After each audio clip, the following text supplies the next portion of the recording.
Good evening and warm welcome to all the participants. We are here in the 163rd WiseViews Leadership Conversation, and we are joined by Mr. Ajay Deshpande. Please join me in welcoming him.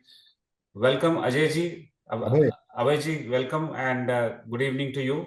We are very happy to have your time with us. We would love to have a great learning exercise this evening.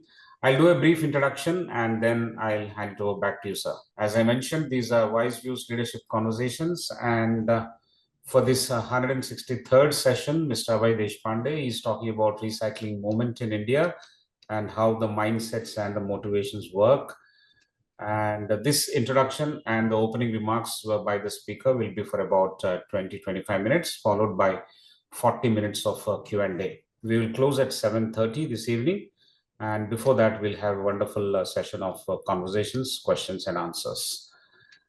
This is Mr. Abhay, and he's the founder of Recykal, as you know. I take pleasure in introducing him. Mr. Abhay is a distinguished serial entrepreneur and a TEDx speaker whose innovative mindset, leadership capabilities, and expertise in digital marketplaces have chartered a successful career over 2 decades.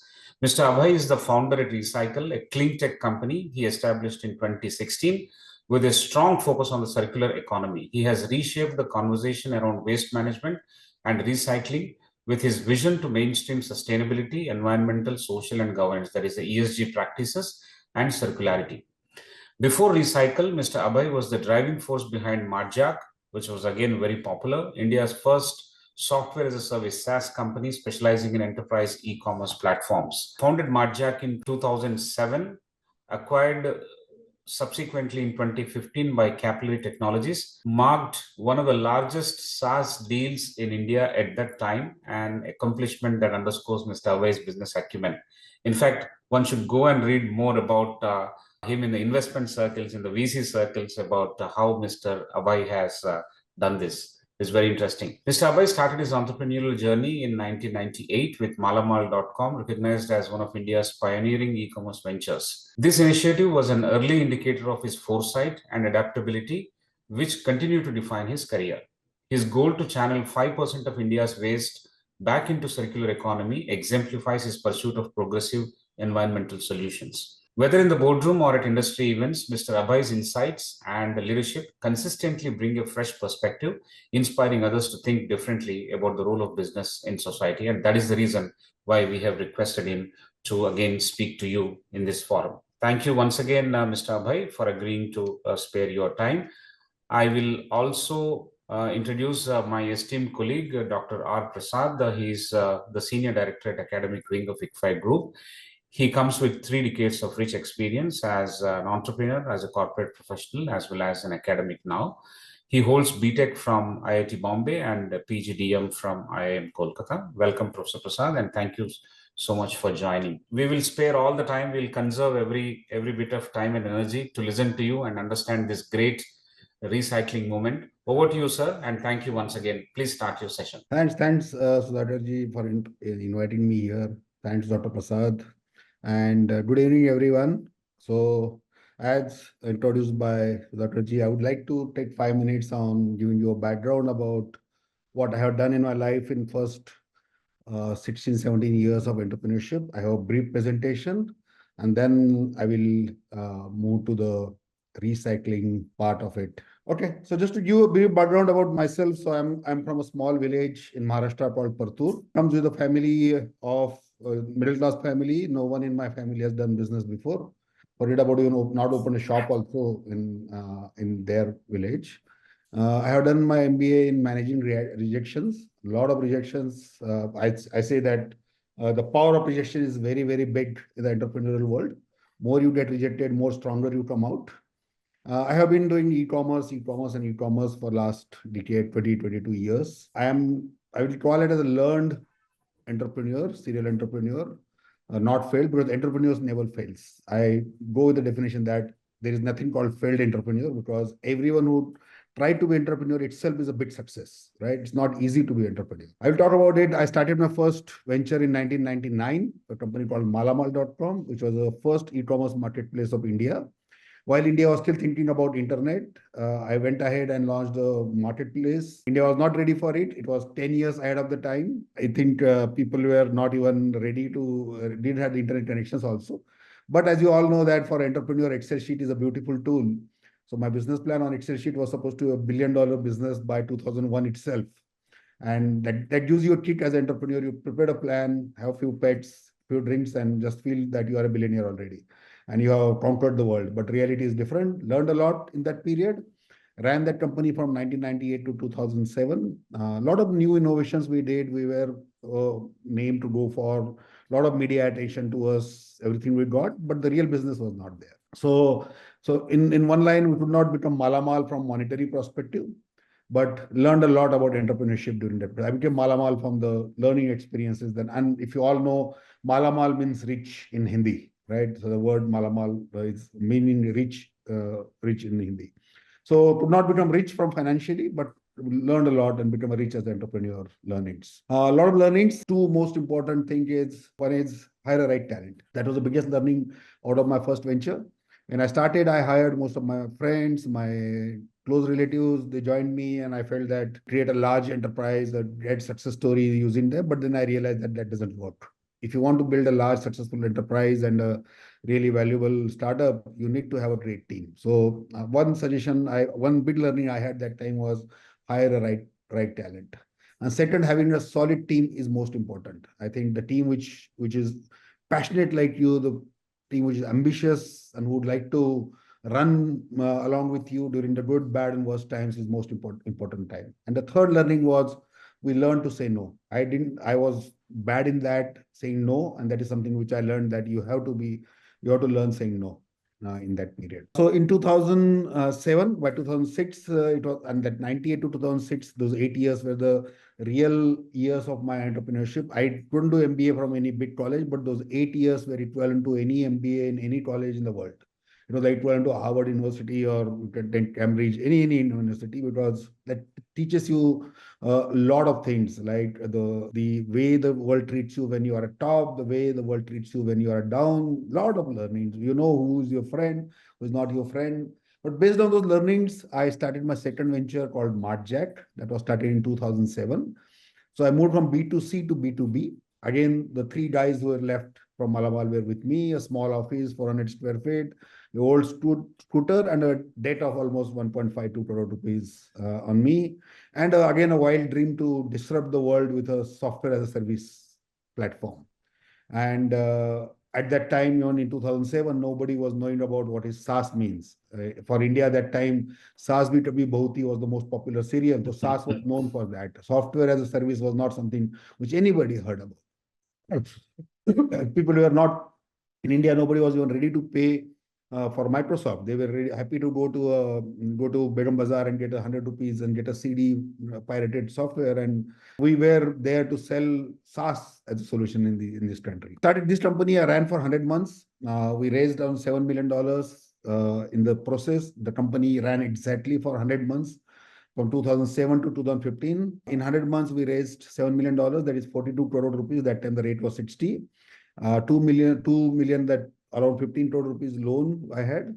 This 7 million was raised through 86 investors in 135 tranches across 11 countries and 22 cities. And none of these investors I knew before. So it was not an easy journey. I think there were challenges. SaaS was new. And always I had that challenge that the Malamal, as I said, was 10 years ahead of the time. MartJack was around 4 years ahead of the time.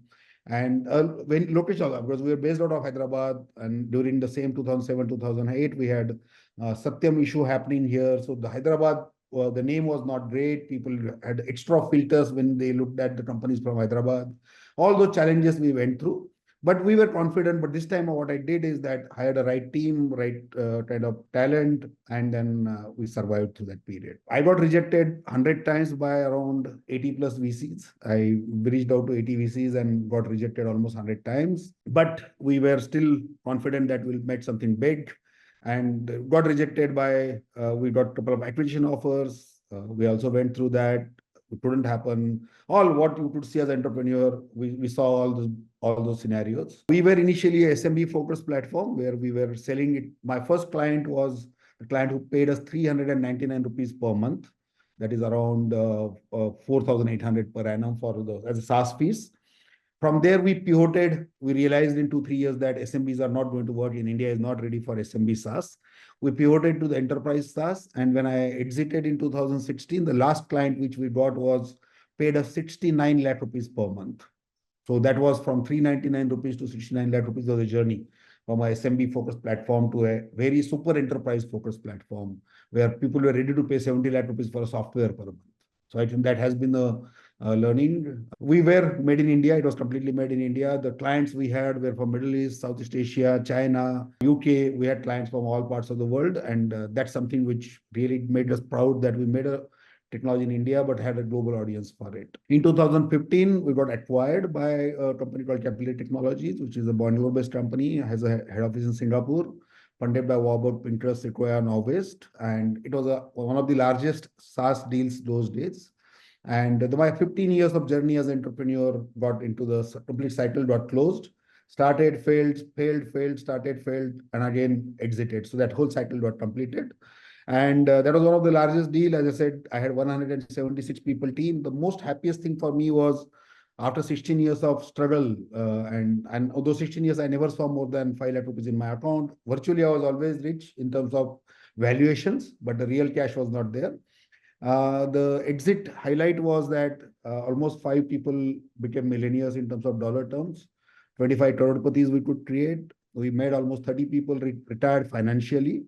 Even my driver made around 10 lakh rupees through his stocks, and he became an Ola entrepreneur. He resigned. So created an impact on almost 150 employees, team members, and around 86 investors who made from 3x to 40x. So I think that gave me a happiness that at least there was a solid impact on 300, 350 people's life. And that was one of the very big success when we exited this company in 2015 September. So after exiting this company, one of the thought I had is what to be done next. And as a 17 years of tough entrepreneurship where every day was a survival, the first thing which came in my mind that I should take a break of 6 months. I should stay at home for 6 months. But sixth day at home, I realized that it is very difficult to stay as an entrepreneur to stay at home. That's very difficult. Second, I realized that my family's privacy was getting disturbed. I have 2 daughters, and because I started sitting at home, started asking for pakoda, chai at 4 o'clock, and that they were not used to. So I was thrown out of the house almost, and I started going back to the ecosystem, speaking to the entrepreneurs I was called in T-Hub, ISB, all these places. I said, this is time to give it back. So I became an accidental investor, angel investor. I invested in some 10 to 12 startups during that 6 months period. Even I thought of starting a fund, $200 million fund, got a commitment of $40 million fund, even went ahead, almost registered with SEBI for the fund registration, everything. But during that period, I realized that I'm still a horse where people can bet rather than I betting on the horses. I not reached the stage where I will just ask for MIS from my investee companies and just ask them the questions rather than I still have energy to build something big and I still can build 2 more startups. And that's where I called off my investment journey, called off the plan of starting a fund and decided to become an entrepreneur. And then during that period, I was looking for the next big things, what to be done next. And the idea came, and this time definitely because made some fortunes, made some money, being middle class, I think my upbringing has always been a middle class. So nothing much changed in life except that psychological or comfort which you get once you have some money in the bank. I was looking for building something which is more impactful, more real problem to be solved. And somewhere that instinct of an entrepreneur is that waste looks like opportunity. कचरे में कुछ दिख रहा है. That was the whole thought, right? The trash looks like a large opportunity. And that's where I started looking at this as a serious proposition. And in 2016, we registered the company, and we decided that we'll try to solve the problem of waste. And as you know, it's a very, very large problem. India generates millions of metric tons of waste. It's not channelized properly. And it's a very informal segment, very cash-driven economy, no compliance, no people don't want to pay GST. It's a different world altogether. Mafia. And thanks to Netflix, half of the serials on Netflix, the villain is a guy from waste management industry. So it has that perception that it's all run by the mafia. Everybody in the waste management industry is a gunda, is something who is then doing this. So we wanted to change that perception, and we knew that if the and waste is not waste, it is a resource. We realized that. So we decided to plunge into this space. Started in 2016. We decided that I personally committed a few $1 million. I said, let's learn this space first for 2 years. And for 2017 and 18, these 2 years we spent in learning this space. We built a very strong team of 25, 30 people. We together navigated through the next 2 years without any revenue expectation. We just went ahead, met every stakeholder like a rack picker, kabadiwala, recycler, everyone across. And huge learning to that. The 2 years actually changed our perception about the industry. We really understood how large this is. And the idea was very clear that either we'll find opportunity in this space or we will say, oh, there's no opportunity at all. The intent was very clear that can we formalize the informal? Can we formalize 5% of this informal industry or formal industry? And more the informal, more fragmented, more bigger is the opportunity to build a digital disruption. So after 2 years of learning we realized in 2018 end that there is opportunity. We found some formula to really track it. And the 2019 financial year, that's 2 years of learning and 3 months of internship, which we call it as, from April 2019 onwards, we converted those learnings into a business. So now it has been like almost 5 years we completed of the full scale business, overall 7 years of the company.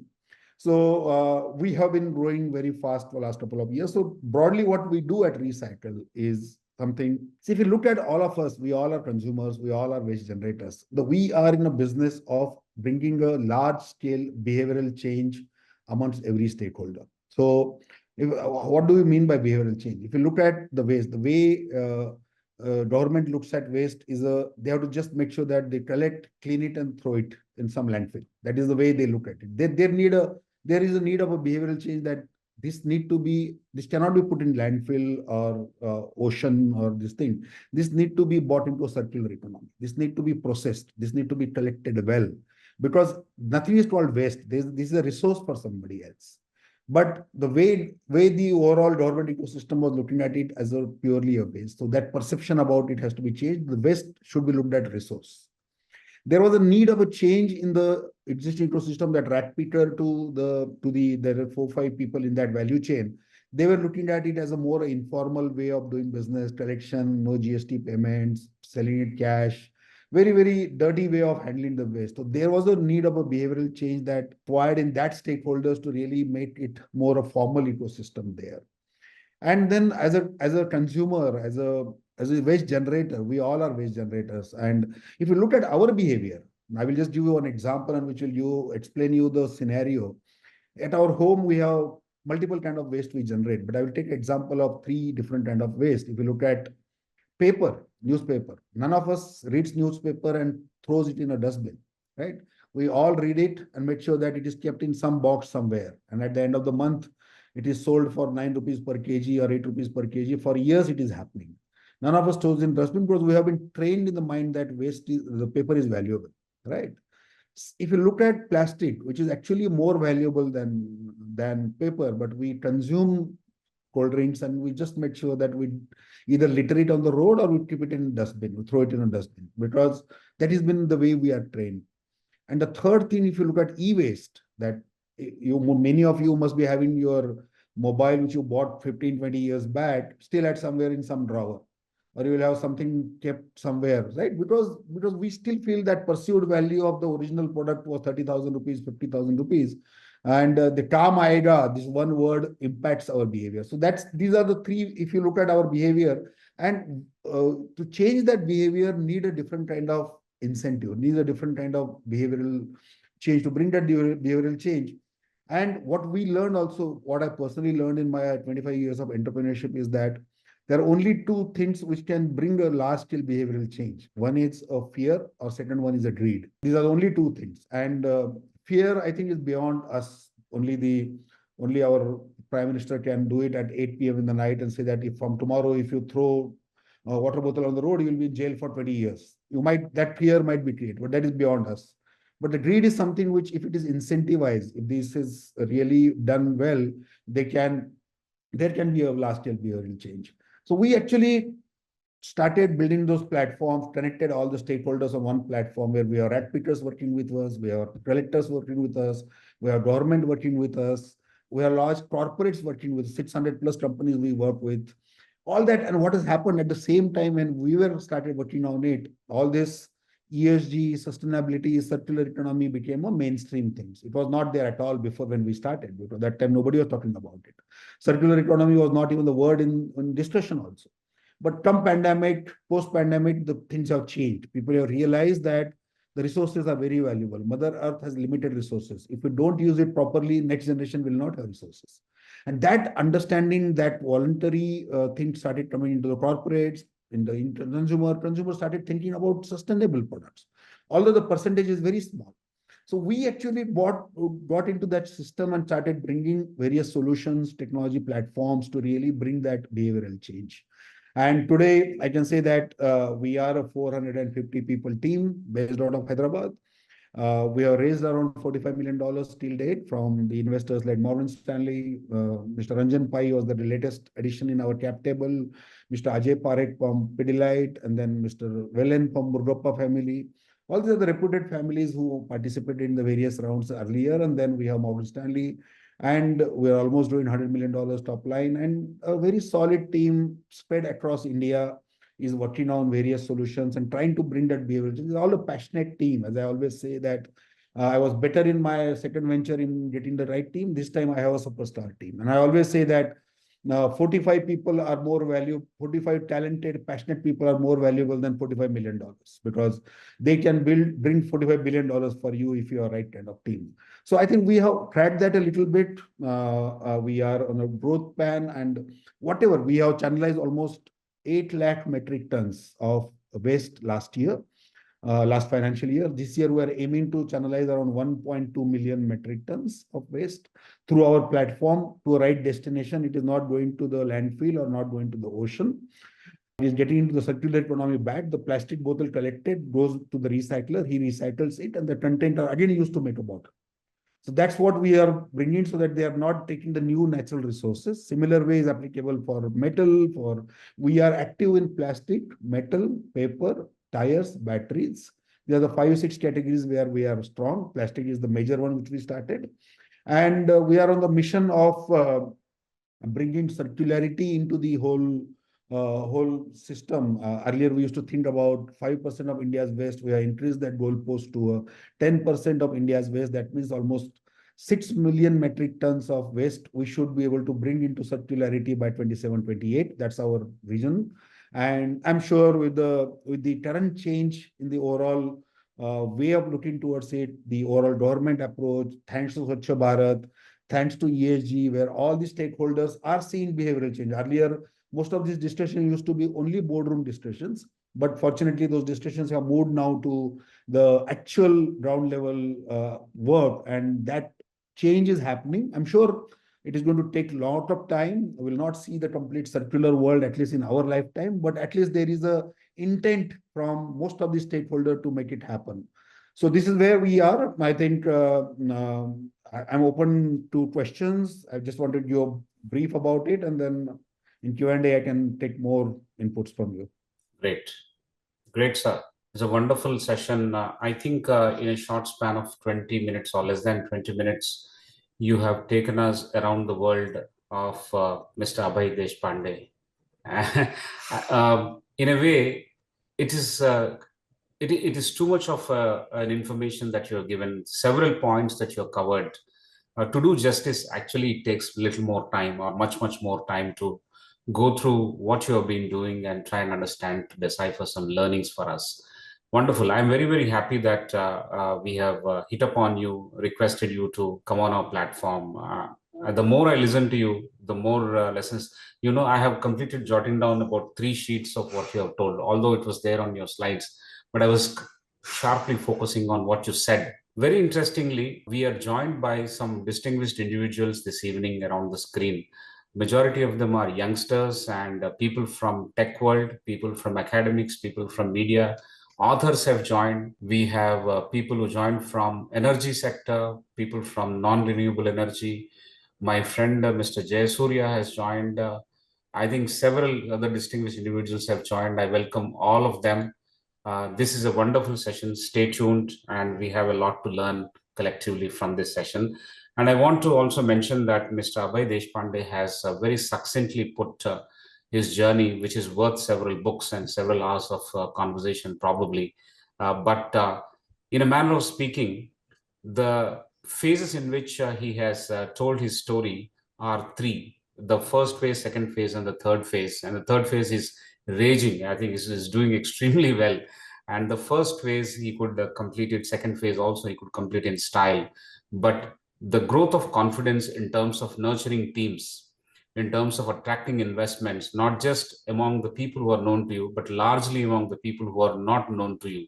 I think the real test of seeking investments from those investors who you never met, who you never lived with in your own country, probably in other countries, I think they trusted. I think it is the merit of the idea and the power of the solution, and one has the passion to drive it and explain it to the future investors. I think it has led to what is now an organization which is having a top line of $100 million. I think wonderful. 450 people is also not small. It's very important that we share these values across 450 people day in and day out and stay glued to this amazing purpose. I am extremely happy, Mr. Abhay. Thank you. Without much ado, what I'll do now is I will request Dr. Prasad to commence the cluster number one in terms of the Q&A. I'll come back for the cluster number two. And during the cluster number two, we'll also see if we can open the mic for one or two questions. Over to you, Professor Prasad. Thank you. Thank you, Professor Rao. Thank you, sir, for inspiring opening remarks. I've heard that you're very down to earth, and your presentation has highlighted how that has actually taken place. You have given us three perspectives: one as an entrepreneur, another in the circularity space, and the third is that you brought technology to all this. So you've given us an integration of three different areas which have come together and which will be useful for mankind. So I go to the first question straight away. When we say EPR, there is this environmental product responsibility and the extended producer responsibility. Either way, there is an opportunity. Now, can you brief those in the audience, youngsters who want, and explain how this opportunity can be extracted out, because it's a huge space and it needs a lot of players. Right. So extended producer responsibility is something which is, as I always say, that to solve the waste problem, there are a couple of things which are required. One is the behavioral change amongst the waste generators, how they handle the waste. Second important thing is the policy framework. So the government plays a major role in making the world circular, and at least the country circular, or to that matter, the state circular, right? So one of the big steps which was taken by the government of India in 2015-16 was they brought in the regulation called extended producer response. And as per that, every producer is responsible to collect and process the waste footprint they have generated. So take an example of FMCG companies, say Bisleri, right? They sell water in bottles or plastic bottles. So assume that they sell millions of bottles and they created 50,000 metric tons of plastic footprint across the country through that. So now it's their responsibility to collect 70%, 80%, or 100%, depends on the category, and get it recycled. So government came with this regulation in 2015, and actually that brought a lot of big behavioral change amongst everyone, because the first time, till that date, no company was bothered about these things, right? They just used to sell and be happy, annual results, good profits, done, right? So the polluters pay principle came in picture, and that regulation came. That regulation is now started with plastic. Then it went to e-waste, now batteries, tires, used oil, multiple categories has that now. So it is spreading across the categories where the producers are made responsible. They need to really, they can't go and collect. So they need to use technology or the service providers or platforms like us to really get this responsibility fulfilled. Or they can run the take back programs for an e-waste kind of thing. They can run a take back program through which they can collect back the end of life products and get it recycled. So there are multiple solutions are coming in. This is an early stage of the journey. I think just 6-year-old for tires and batteries, it is just 6 months or 1 year old. Used oil just started this year. So I think it will evolve and there will be multiple opportunities that tomorrow it is going to come for textile also is expected to come there. So might be every shirt we buy, we might, if we return that shirt, we might get 30 rupees back or 50 rupees back. Might be. The solutions will come forward going forward. But there is a responsibility. Now this responsibility has been put on the brands. And that's the reason now all the brands who are selling the products now are conscious about it. And they are responsible for it. And that is making the industry formal. And same time, it is bringing opportunity for the entrepreneurs to do something innovative and disruptive in this space. Thank you, sir. So sustainability can be a big business sector. Lots of entrepreneurs and the government backing it with a lot of policy. Sustainability is very, very big. I will say that next 2 decades belongs to sustainability. We will see multiple startups, multiple solutions, multiple companies. It is here to stay. It's not just, it was a buzzword initially for last 6-7 years. It was more a greenwashing was happening. People were happy in giving the annual reports of 50 slides with a lot of green colors and photographs and English. But now the world want more. World want numbers, world want real impact, world want to see something. So it's changing. Now people are going from the PPT to the real impact. So I think it's a big, big opportunity. The sustainability is not cheap. It is going to be costly. It's not going to be cheap.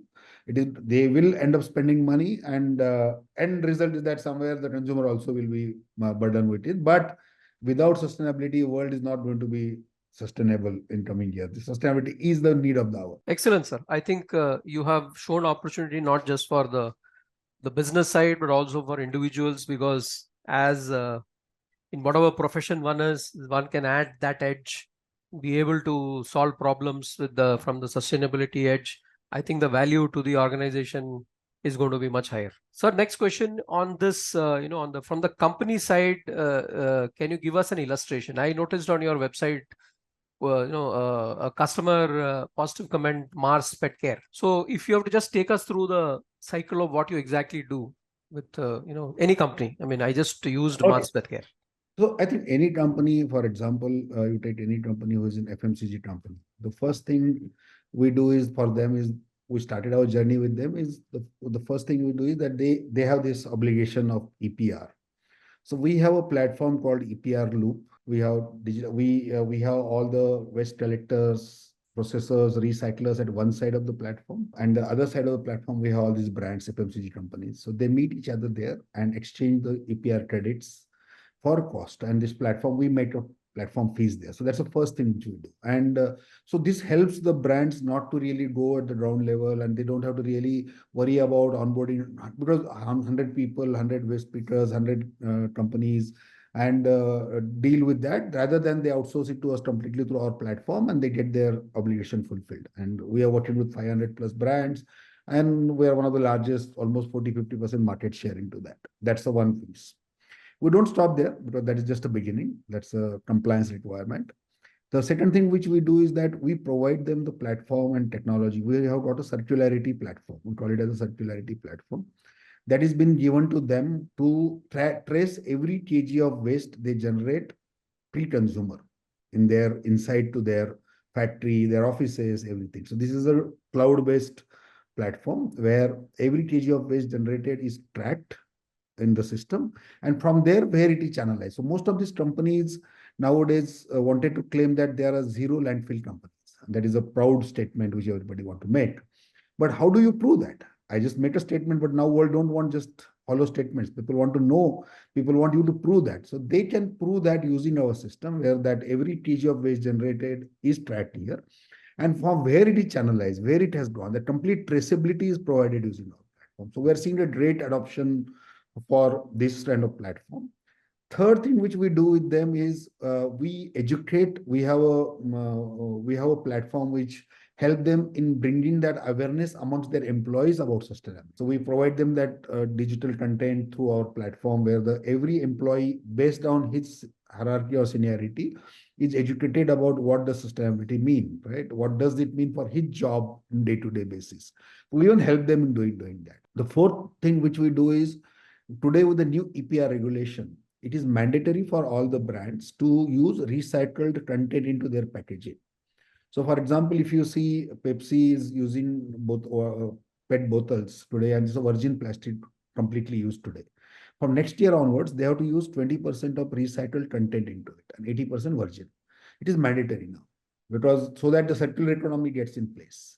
So we help them in because the ecosystem which we have, we work with almost a lot of recyclers across the country. So they are basically the sellers and where the companies buy that material from them. So we help them in getting that material at a consistent way because most of this recycling industry is still not very professional yet. It is becoming professional day in, day out. But that is the platform which we build where they can even procure the material from these companies. So these are the 3-4 things which we do with one brand. And through this, we actually bring into a complete visibility. Generally, we go and sign up with them as a circularity partner. So our positioning to the brand is that we would like to become a circularity partner for you, and we help you in handling every kg of waste generated internally or externally, and help you to become a zero landfill brand or a zero landfill corporate. So this is what we do with the companies today. Fantastic, sir. We can see how the regulation is coming in, how the world is recognizing it, how you're opening up, business opportunities, and how you are including a very relevant social aspect of it, which is sustainability in so many different ways, so many value chains you can see. And most importantly, I can see your marketplace concept in some other fashion here, which is, something you've brought in from your past. Thank you, sir. So the next illustration that I would seek is, what you're doing with the government. I mean, you've given a case study of Kedarnath. Right.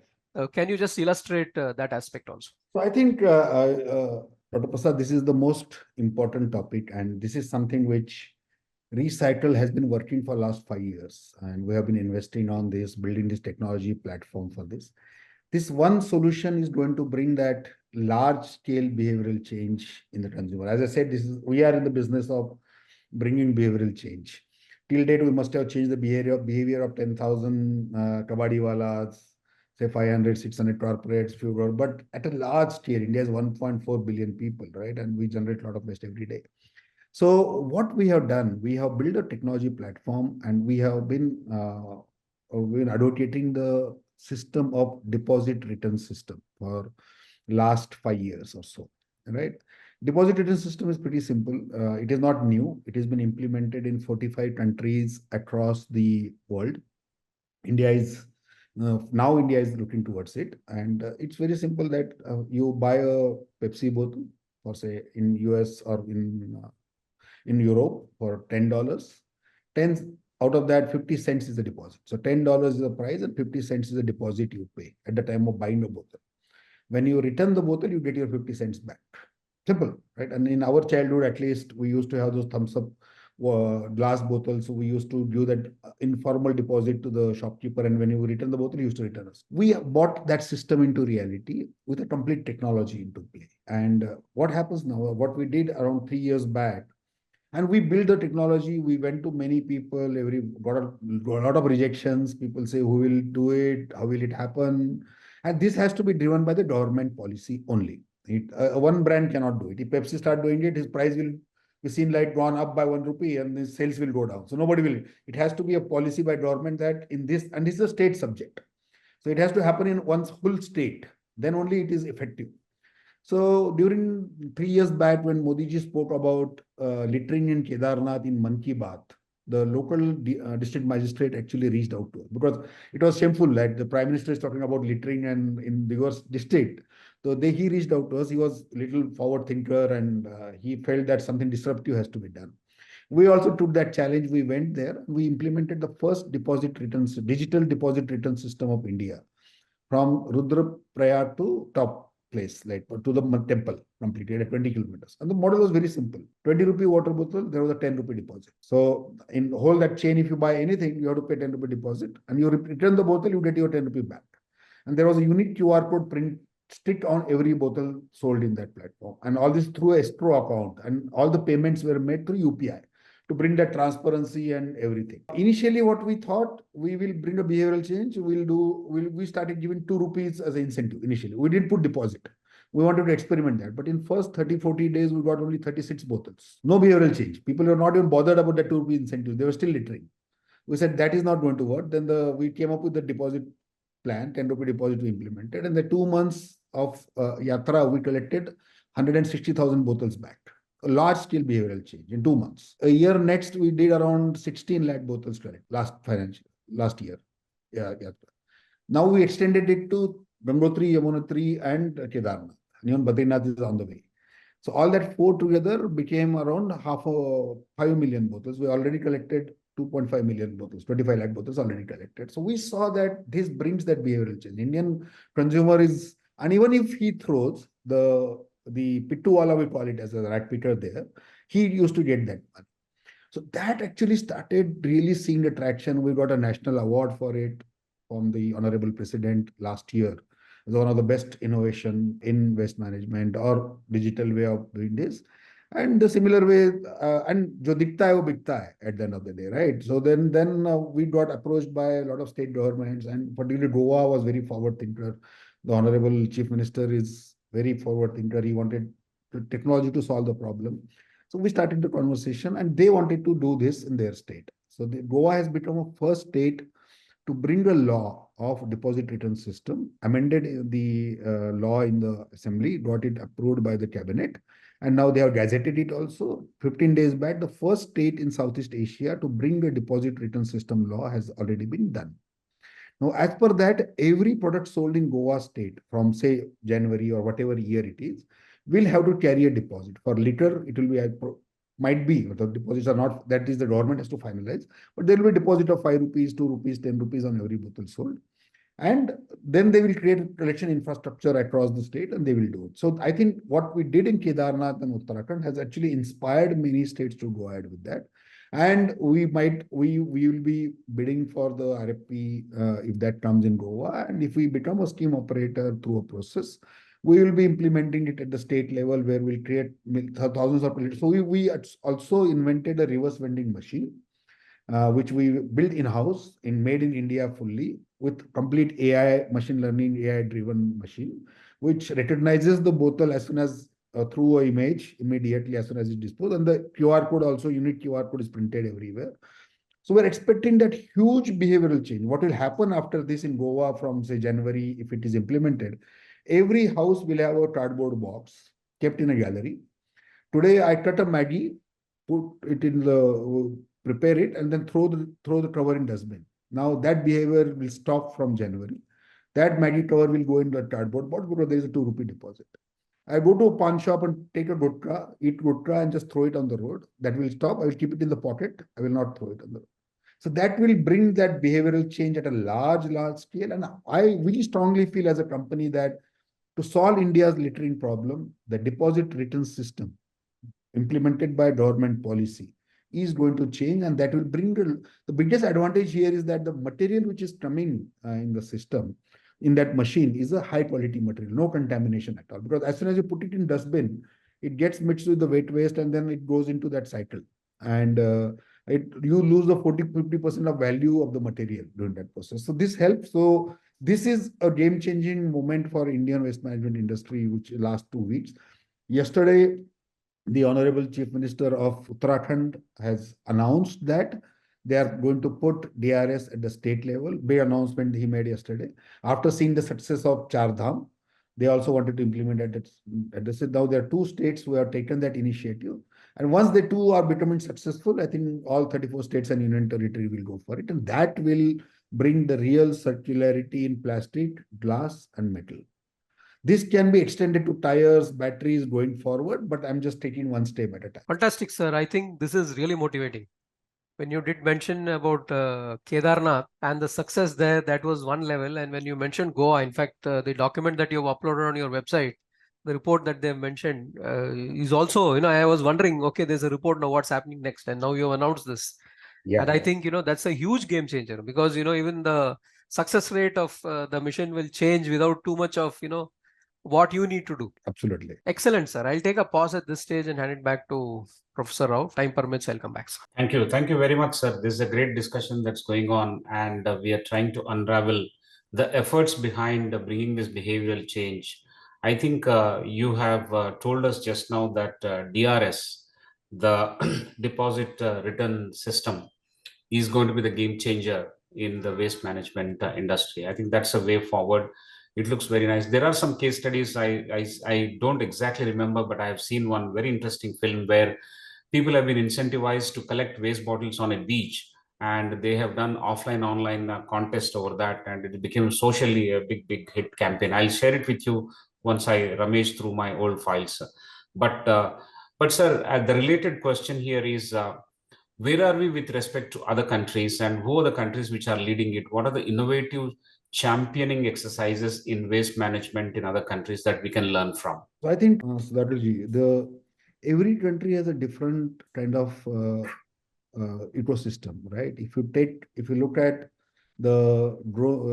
Europe, US, Australia, the advanced countries, where people pay money to take care of their waste, right? If every house pays $10, $20 per month, and they just want their waste to be taken care, they don't really expect value out of it.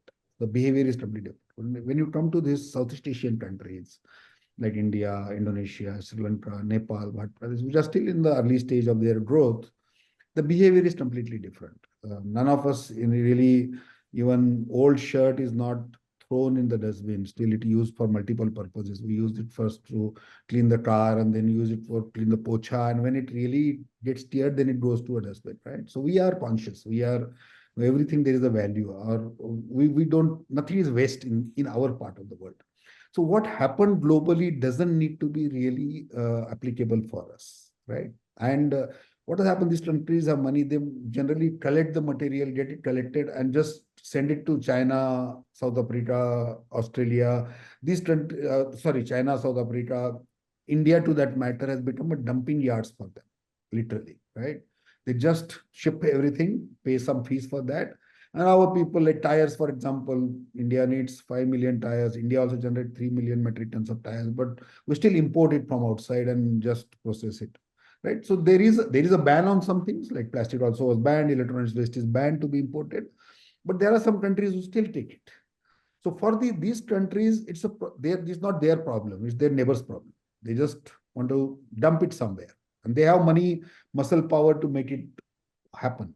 But in our part of world, we have a jugadu ecosystem where we have people who are ready to really use it as a resource, and there is a value. I'm telling you, there is a huge value if it is really handled well. If there is a good quality plastics come through a collection system, there is a way to create a good value out of it. Only thing what we require is a supply chain disruption, behavioral change amongst the people. So India is ahead of the curve in that matter. China has definitely tracked few things of it. The recycling technologies are still evolving. Because the material availability was not there, India was not investing heavily but due to due to these policies of DRS, EPR, the material availability has increased, right? The people are putting effort. There is a money coming in the system. There is a capital coming in the system. Thanks to ESG, thanks to net zero goals, most of the big private equity guys have billions of dollars of fund they have raised. Every private equity guy has raised a fund of $1 billion or $5 billion only to invest in the companies which are focusing on circularity, sustainability, net zero. But unfortunately, there are not many horses available. So there is a capital available. India is an entrepreneur's country, right? We have so many entrepreneurs, so many people trying to do different things. Only thing, we need to come out of that jugaad approach. We need to be seriously doing the things. But I see that India is going to lead with the example. There's nothing much to copy internationally, what has happened. Even for the DRS, what we have built is a digital DRS system. We are not big fans of a conventional DRS, because conventional DRS in Europe is through those machines, large reverse vending machines. Each machine costs you 20 lakh rupees. In India, ATMs never worked. In fact, if you put those reverse vending machines, people will take the machines and recycle it overnight, right? They will dismantle it, sell the metal somewhere, sell the plastic somewhere. So, and we have seen it in Hyderabad. There was somebody who put in those refrigerators to take old food. I have extra food at home. I can just keep it in that refrigerator and somebody needy can take it. But within 3 months, all the refrigerators were vanished, right? So India is not the place where all these things work. India need India need to learn from their digital stack. We have such a big digital stack. We have so many internet users. Data is 300 rupees per month. We have 3 billion transactions per month on UPI. Even every tip is given through UPI today. We need to build solutions around. That's the reason we call our solution as a digital DRS solution, where it's all works on the QR code, and every mobile is a reverse vending machine for us. So we are disrupting. That's why I think India needs Indian solutions. We can't just copy anybody and do it. That is not going to work in this. Brilliant, brilliant. I'm so happy to hear this from you. India needs solutions that are specific to India. What works here is Right. what works here. We don't have to ape anything that's happening in the international arena. In addition to that, what you have explained to us is the fact that we also need to change our approach from jugaad to a very serious approach now. I think entrepreneurial as a country, yes, we need to change this approach. But of course, behavioral change will have to come. Compared to other countries, the behavioral change is slightly different given the dynamics that are in play already and the kind of economic power play they are at. Therefore, their behavior is at a different level altogether. But I think what is important for us is to bring about a huge behavioral change, which people like you are championing. And that's the good news for us. Amazing. Sir, I have two more questions, and then I'll request the members to raise their hand. These are small questions. But I request the members of audience to raise their hands, and then I'll open the mic for them. One is about these bottles, pesticide bottles. They are poisonous. Obviously, empty bottles of pesticides are poisonous. And what are the challenges involved in the recycling of that? That is the first question. Second question is about the toxic gas emission of steel making industries. What is the outlook on such a thing? Of course, we have been talking about largely about the material and material recycling, about those gases and other effluents that we can look at. Especially the question asked here is about steel making industry. After these two, sir, then we'll go to the questions from audience. I think the first question was about the pesticide empty bottle. So on the steel industry, on the emissions from their side, I don't have a answer for that one. I'm not a domain expert there, but I will speak about the first question. The pesticide industry, actually, that comes under hazardous waste because it is poisonous. It has its own. So every container coming out of pesticide is a hazardous. And as per the government regulation, it needs to be incinerated. It cannot be recycled. It's very clear. All the medical waste, all the any hazardous waste, chemicals which are used, hazardous chemicals used in the pharma industry, everything need to be incinerated. That's the important. Although, unfortunately, being informal industry, people still don't do that properly. It goes to a farmer, he uses it, he throws it somewhere, and it also creates environmental impact. The animals sometimes die because of that. All that is happening. We all know that. Again, the solution there is keeping the incentives that keep a 10 rupee deposit there, and when the farmer should return this to he will not listen to anything else unless the deposit comes there. And then there should be machines which are kept at the distributor's place and that can be collected. And then it can be, because this waste we don't touch. Recycle is not into hazardous waste yet because it needs quite a lot of regulations and you need to have a different infrastructure. So it's kept away from that. But it's a big problem and it can be handled with a little infrastructure and incentivization scheme for the farmers where they just don't throw it in their farms directly. Great. Thanks for clarifying it, sir. It's hazardous waste. Yeah. And it can also be worked upon in terms of incentivizing the farmers. Absolutely. Some machines to collect these wastes. Wonderful. And there are precautions there. There are unique challenges to handle this one. Right. With your permission, I'll request VP Suryaji to raise the question. Hello, sir. Good evening to everyone. Sir, it was very pleasure to just listen to you. And I have a few questions, sir. My background, I did my graduation from University of Michigan, and I tried my first startup in waste management, but although I couldn't able to make it, sir, one thing I have observed is the rag pickers' life was always there was never a system that improved their life. I have seen the rag pickers' life; they're always in the destitute state. So how the technology will help them, and what are the challenges, to get them into the formal system, and how your platform will be helping? So I think, as I said, this there is one number which I came across to me, that there are 1.5% of India's population gets food every day because somebody in their family is working in waste management. This is such a large impact. Even IT doesn't have that many people, and 80% of that are at the bottom of the pyramid, and those are rat pickers. Very, very bad shape. The way they were handled, the kind of environment they were, the kind of environment they stay, all that been in big way. So what we are trying to do, and although as I said, this needs a huge behavioral change from everywhere. One recycle cannot solve this problem, right? Otherwise, we have to become somewhere we need to get a lot of funds to make it happen. So what we are feeling, our vision basically is that by at least by the time we reach certain stage, at least 1 million rat pickers, right?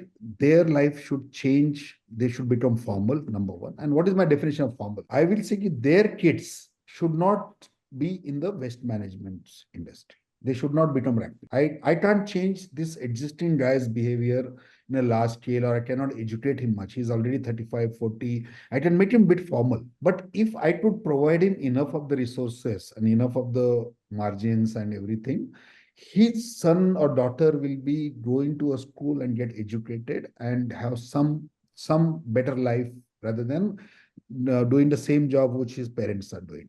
That's one.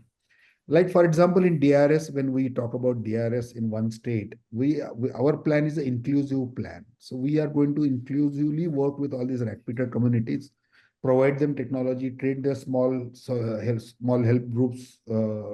We provide them hardware, we provide them centers, and make them earn revenues out of it so that they have a formal way of doing it. These are the small steps. Till date, our focus was at on the whole layer, on the third layer. Now we are going with a DRS system. We are going to the rat picker level.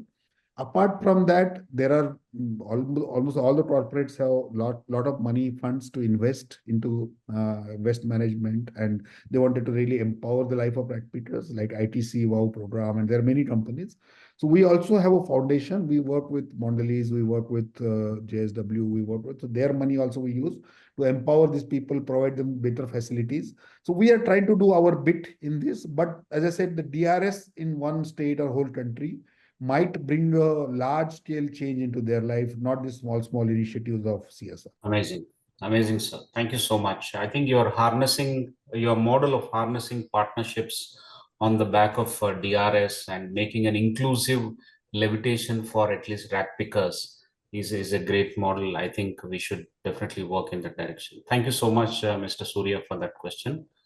I'll request Mr. Benedict to raise his question. Thanks, Sudhakar, for the opportunity. Hi, Abhay. Hey. Hi. I run a magazine called Sustainability Next. Okay. From Bangalore, and it's kind of 10 years old. So we are in this space to popularize, get more, behavioral change through information, through knowledge, whatever. Yeah, so I've been following waste sector quite extensively. I have many questions, but I'll stick to just two. One is that the tax support to recycle industry, I think, is not good at all. I think you're charged 18% GST or something like that. So I think you guys are not doing a good job in with the government on that. The second is a larger question, which is about incineration. See, incineration can solve a lot of problems of landfill. Not all complete waste, but to a large extent. Is it a problem that cities, municipal corporations cannot afford it, or in our mindset, we are not ready for it? Okay, the first question, taxation. The biggest challenge of the industry not becoming formal is this taxation, because people don't want to pay 18% tax. As I say, waste management is a multi-billion-dollar opportunity. It's an ocean, but ocean is full of crocodiles, snakes.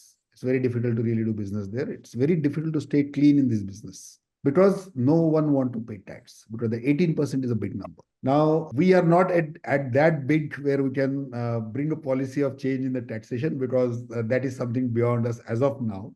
Even the Tata Steel and many of the large players also are trying for it, but they could not bring, because still 18% on plastic. It was 5% 4 years back. Now it's 18% is a big number. So I think there the government has to act and bring that change, and it has to be the lowest bracket of 5% if we want to see the formalization of this industry at a large scale, number one. So I think, and wherever we got an opportunity or a platform, we are advocated for it. But as I said, we are not yet Ambani's or Adani's of waste management yet. So once we reach that scale, we might be able to influence it. We are very small still. Point number two, the incineration. I personally feel that incineration is not the solution, frankly.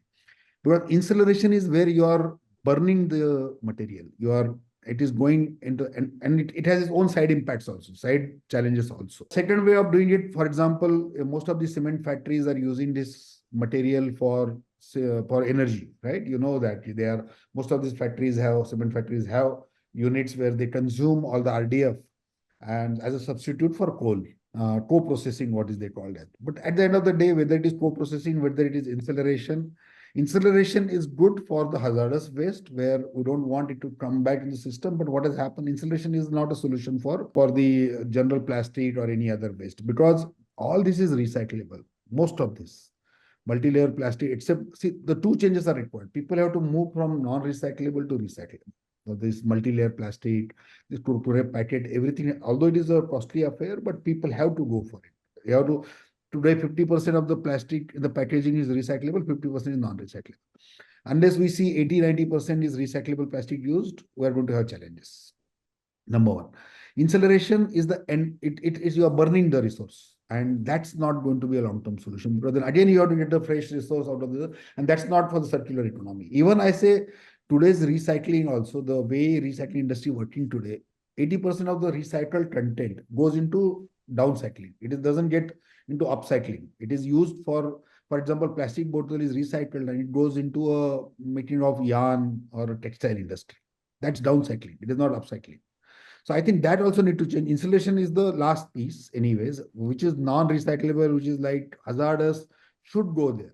So rather municipal corporations has to focus on bringing that behavioral change, get the quality material. See, for example, wet waste can be composed, it can be processed separately.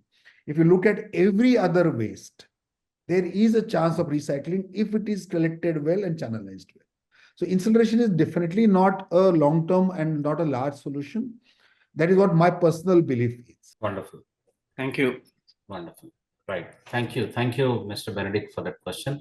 We will quickly go to Mr. Venkatramana Murthy, who is logged in from Maryland, USA. Mr. Murthy. Good evening, Mr. Deshpande. Good evening, Mr. Rao and the team. Thanks to ICFAI for bringing such valuable series of lectures I have been following for the last couple of years. So my question is that in Delhi, especially every year, after October, November, Diwali, we keep hearing this pollution and smog and this, and they blame those farmers in Punjab and Haryana and others. What do you call that? Agricultural waste. After the crop is done, they burn it so that they can. So I only heard that some people are putting up machines and all that, but your company hasn't been doing any work in this area to bring down this pollution. Thank you.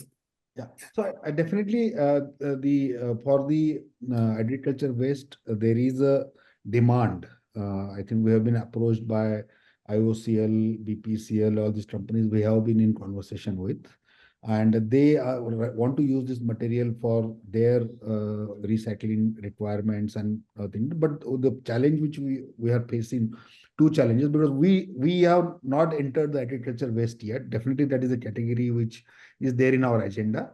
But currently what in the initial thing which we saw that is getting all the farmers on one platform is very, very difficult, number one. Yes. And number two, the economical viability of this whole model is still to be demonstrated. It will need support from government in terms of policy and something called EPR kind of benefits.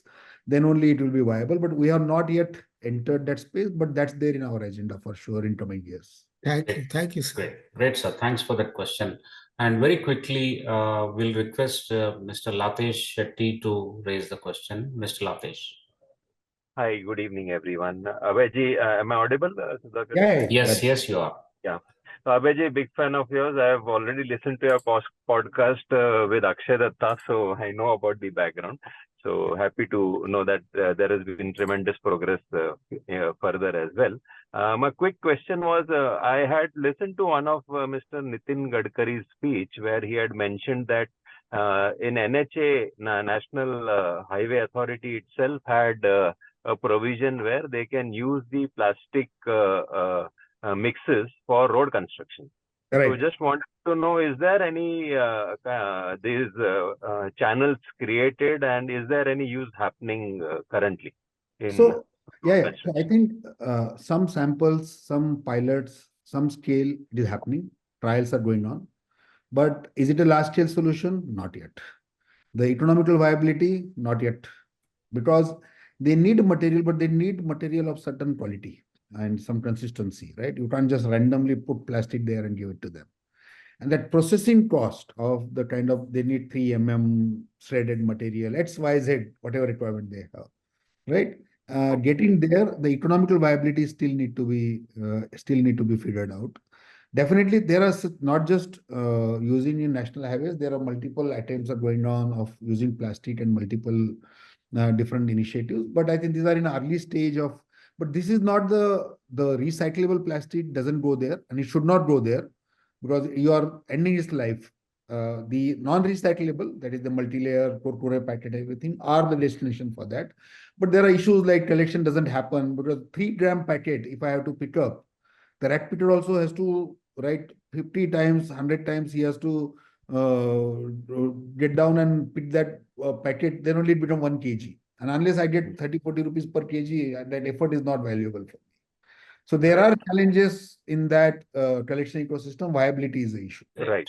It has a voracious appetite to consume plastic, but unfortunate. Yeah. Thank you.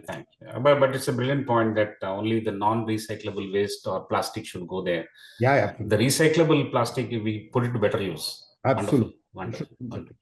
Dr. Shantanu Ray, we have just 1 minute if you can raise your question quickly. Yeah, thank you. It was a wonderful talk.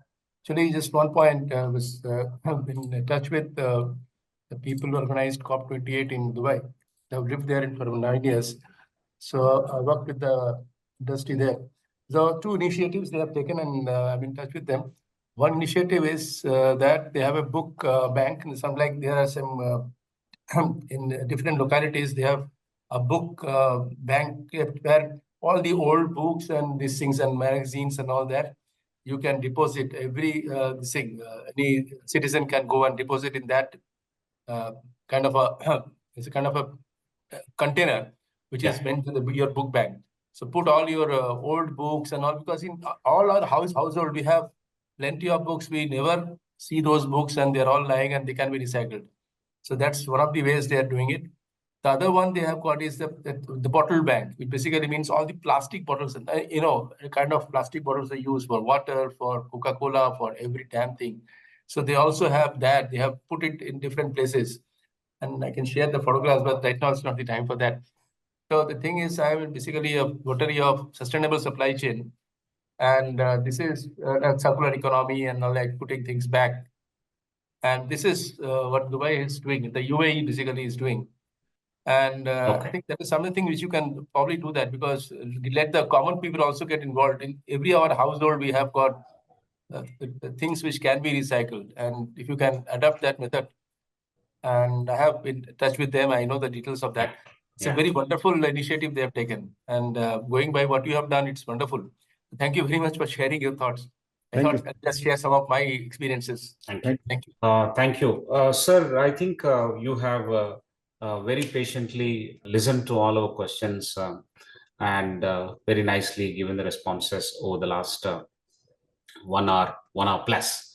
Wonderful. I think we have learned quite a bit in terms of this is a new thing. A lot of people don't go and read it, don't go and purposefully understand how this circular economy is working, and especially recycling of waste.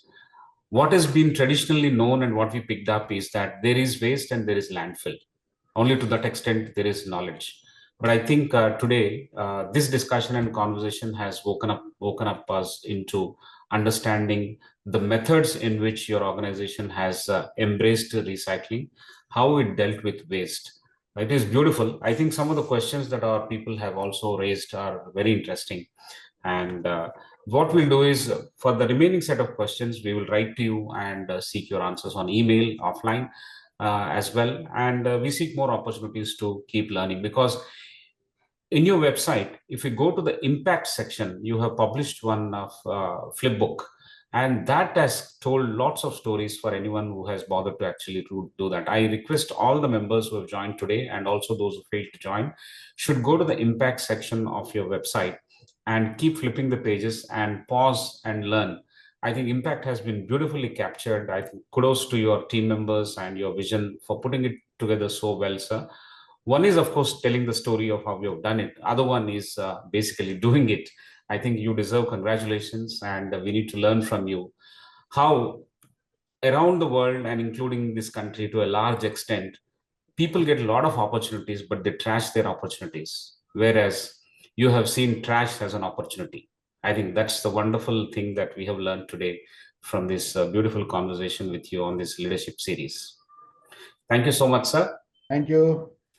On behalf of everyone, including Professor Prasad, and on behalf of ICFAI Group, I thank you for your time, energy, and expertise. It is a pleasure listening to you as ever, and I look forward to having more opportunities to interact with you and also seek your time to visit our campuses, especially in Hyderabad. Sure. And I'll write to you, sir, and we'll make a summary of this session and share with you before we upload it on our website. Okay, Thank sir. you. Thank you. Thank you. Thank you, Prasad ji. Thank you. Thank you. Ladies and gentlemen, that's a wonderful conversation. 163rd in our WiseViews Leadership Conversation Series. Next week on September 6th, we are going to talk about another leader who is an archer himself, and he has built champions in archery and built them to become champions in international fora. From India to the world, he has built champions in archery. So we'll understand the story of that kind of a leader as well on 6th of September, 6:30 p.m. Stay tuned, and we'll come back to you for those set of learnings as well. But this evening is not over, in the sense that you have to go back to recykal.com and read more about the steps, the micro steps that they take. This is a beautiful experience if you really go through and understand those case studies and those experiences in those locations, working with government, working with private parties, and onboarding them as clients. I think it's a beautiful rush of both entrepreneurship and at the same time inclusiveness, beautifully applied by our good friend, Mr. Abhay Deshpande. Wonderful, sir. We have to learn a lot. We have to go over again and again. That's the message. But keep learning. Have a great weekend and a good night. Thank you once again.